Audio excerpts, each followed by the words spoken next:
Ito na sila guys. Ayan yung dati, nung kinuha ko sila. Mga lumipas ng ilang araw, ayan na.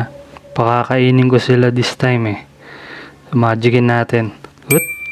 No, diba? Ang bilis. Busog na agad.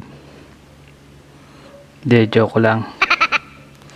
Ayan ang ganda na ng balahibo. Pati yung maliit, di na siya payat tingnan. Okay na.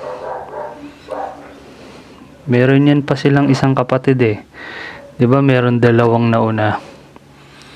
So meron pa silang isang kasama. Ito papakita ko sa inyo. Yan, yung isa kasi wala na eh, napunta na sa iba. Total tatlo na lang sila.